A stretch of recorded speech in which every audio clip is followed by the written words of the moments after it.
warahmatullahi wabarakatuh. Kami kelompok 2 ingin memaparkan materi yang berjudul Sejarah Hukum Adat Sebelum dan Setelah Kemerdekaan Indonesia. Saya Alpisari. Saya Dara Shiba Puspita. Saya Putri Melia. Saya Muhammad Fikri. Saya Taufan Atsila Pulungan. Hukum adat adalah hukum yang hidup dan berkembang di tengah masyarakat sejak zaman dahulu. Lahir dari kebiasaan, tradisi, dan nilai-nilai yang digunakan secara turun-temurun oleh suatu masyarakat. Walaupun pada awalnya tidak tertulis, hukum adat tetap ditaati karena dianggap sebagai aturan, mengikat dan mencerminkan rasa keadilan dalam kehidupan suatu masyarakat. Hukum adat ada 4. Yang pertama tidak tertulis, yang 2 bersumber dari kehidupan masyarakat, dan yang ketiga bersifat dinamis, yang keempat memiliki sanksi sosial. Sejarah hukum adat sebelum kemerdekaan. Hukum adat telah ada sejak masa kerajaan dan digunakan untuk mengatur kehidupan masyarakat serta menyelesaikan sang sengketa. Hukum adat lahir dari kebiasaan yang dilakukan secara terus-menerus oleh masyarakat dan kemudian dianggap sebagai aturan yang harus dipatuhi. Pada masa kerajaan di Nusantara, hukum adat menjadi pedoman utama dalam kehidupan sosial.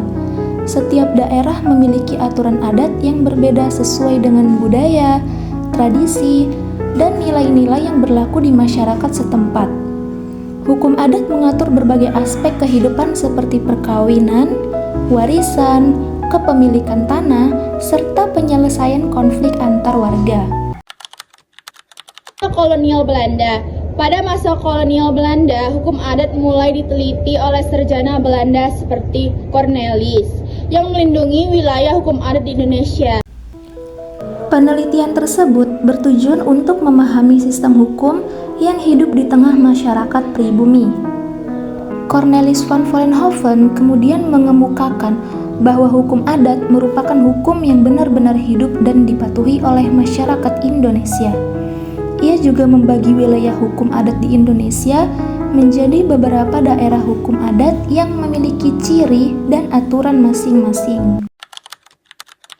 Hukum adat setelah kemerdekaan. Setelah Indonesia merdeka tahun 1945, hukum adat tetap ada, diakui dalam sistem hukum nasional dan dilindungi oleh Undang-Undang 1945 Pasal 18B Ayat 2. Pengakuan tersebut menunjukkan bahwa negara menghormati keberadaan masyarakat hukum adat beserta hak-hak tradisionalnya selama masih hidup dan sesuai dengan perkembangan masyarakat serta prinsip Negara Kesatuan Republik Indonesia. Tantangan hukum adat. Kurangnya pengakuan terhadap masyarakat adat. Salah satu tantangan terbesar hukum adat adalah kurangnya masyarakat adat oleh negara. Banyak komunitas adat yang sudah hidup turun-temurun di suatu wilayah, tetapi keberadaan mereka tidak selalu diakui secara hukum. Oleh karena itu, pengakuan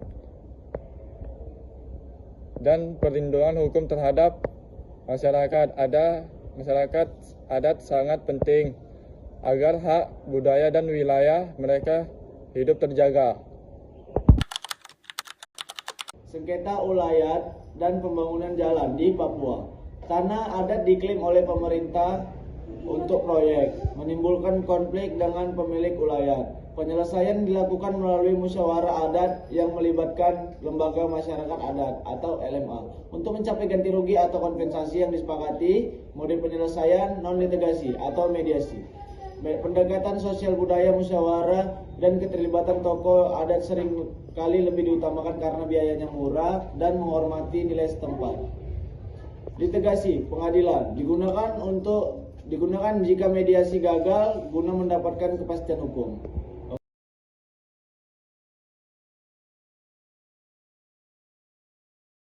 Oke, sekian presentasi video dari kami. Kami ucapkan terima kasih.